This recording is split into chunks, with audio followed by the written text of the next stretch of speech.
Hey everybody, welcome to part 4 of my blog. This is called The Emancipation of Mimi. And as you notice, each blog is like the title of a record of some famous pop or rock artist. And this is my favorite part of the story. It sounds really bad because I was such a slut and a badass. But it really is my favorite part of the story. So, it's funny. Okay, so a disclaimer, because I know that if people really do start paying attention to these blogs, that they are going to take them out of context. So, I want to lay a disclaimer down. I really do laugh about the suicide attempt. I laughed about high school. I laugh about the teasing. I laugh about, the idiots who picked on me. I'm not saying that it wasn't a hard time. I'm not saying that I didn't go home bawling my eyes out sometimes. What I am saying is that it does get better. People tell you all the time, you're going to look back on this and laugh someday. You will. Trust me. I still am. That being said, the disclaimer that warranted that was, how I said I couldn't even do suicide right? I couldn't do running away right either. I really couldn't. So when it came time for me to get my GED and, fly off into the world and, go be on my own, I was still really insecure, and I still felt like I had to answer to everybody. And so I went off to Oklahoma, of all places, under the premise of a Christian college. True, but funny. Now I look back and people ask me, why Oklahoma? And I just have to say, you know what, my plane crash landed there. There's no logical explanation for it. But, so yeah, I mean, it started out with good intentions. I went to a Christian college. I really just wanted to get away. I honestly thought I was still under the control of what other people thought about me. So I only lasted a semester in that Christian college before I left and started my own life. I started working at a country club as a waiter, became really good at it. And during this time, I was hanging out at a gas station where my best friend Angela worked. I really hope that you're watching this, Angie. She was such an inspiration to me. I was always bitching about everything. My job, everything. I was still in the closet at this time. I don't know how I was ever in the closet, but, at this time I was in the closet. Bear with me. So I was bitching to her about my life one night, and finally she looked at me and she's like, seriously, if you don't like your life, change it.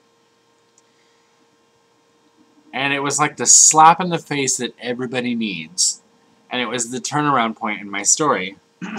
And I remember during Bar Rush one night, I was hanging out there and she asked me if I was gay, and like 5-10 people turned around and looked at me. I'm like, shit, thank you for outing me, Angie. I was like, well, I guess I am. And that's what started it. That's what started the flamboyant, fun, flirty side that came out in me. And I am so much different now because of that moment in time. But that's my motto in life now. If you don't like your life, change it. Otherwise, stop bitching. And so I became... Honestly, I took it a little farther than I should have.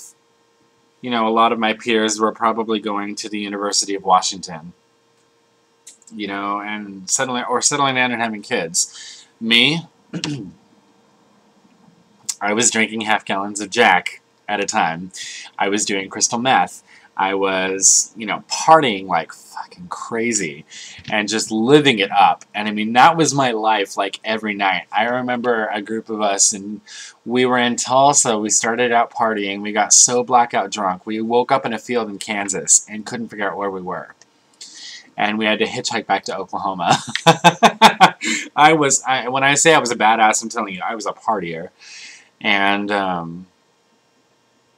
it was crazy. Such a crazy time in my life. But, had 3 kids.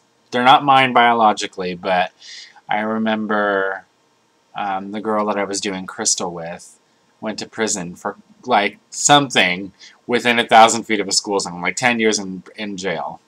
And her kids, I got them. They were 7, 6, and 6 months, and they were all girls. So for a long time, I got to play dad. And it was scary. I lost a boyfriend out of it because I couldn't give all my attention to him. So I helped raise these 3 girls for a little while.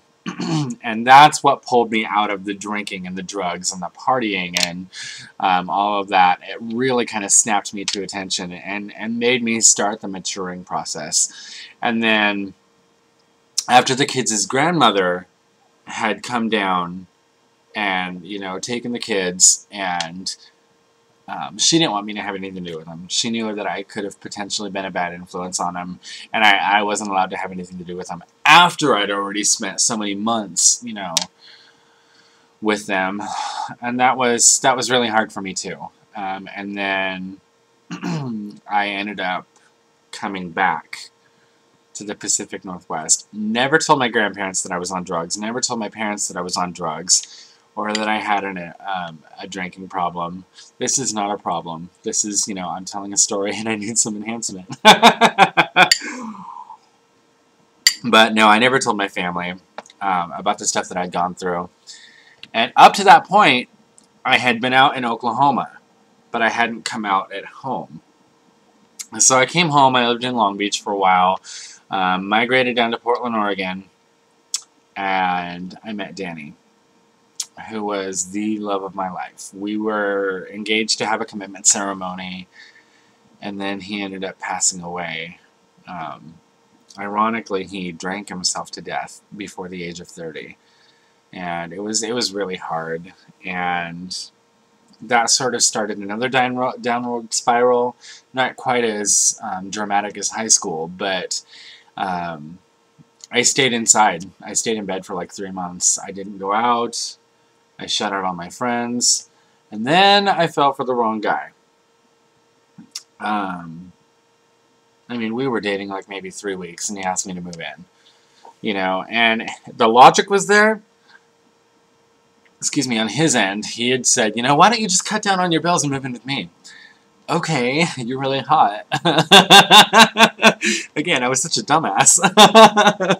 So I did that, and then like less than 2 months later, he cheated on me and kicked me out of the house. And then took all my stuff, too. So I was, like, left with nothing. Like, we're talking homeless on the streets with, like, a cardboard box. Like, yay big, with what little I owned left. And it was a bad, bad time. I started drinking really hardcore again because it was a really, you know, hard time. And that was kind of my just out, you know. And so I was drinking and partying incessantly, and thank God that I had some friends who didn't completely abandon me, who afterwards were kind of like, you know, told you so, and kind of helped me pull me back to my feet and back to reality. So that's kind of it from the ages of, well, you know, birth to like 25, 26. And that's kind of my story. That's kind of, you know, where I progressed to. You know, I'm sure I left a few details out here and there, but that's the gist of what happened. It's been a pretty crazy adventure. The next part of my blog, I'm going to be talking about who I am now, and that is the single video that will be dedicated to everybody from high school. So I'm really excited about that. I can't wait to get started on that. And for those of you who noticed, because I know you're out there, I did film all these videos in one day. I think I'm going to be releasing them, you know, a little bit further apart, but I did record them all in one day. This is a big project that I'm trying to, you know, get done. And so thank you all for tuning in, by the way. I really appreciate it. And as I'm releasing these videos, know also that I'm working on other projects. So stay tuned for part 5. It's coming your way soon. And thank you all for bearing with me.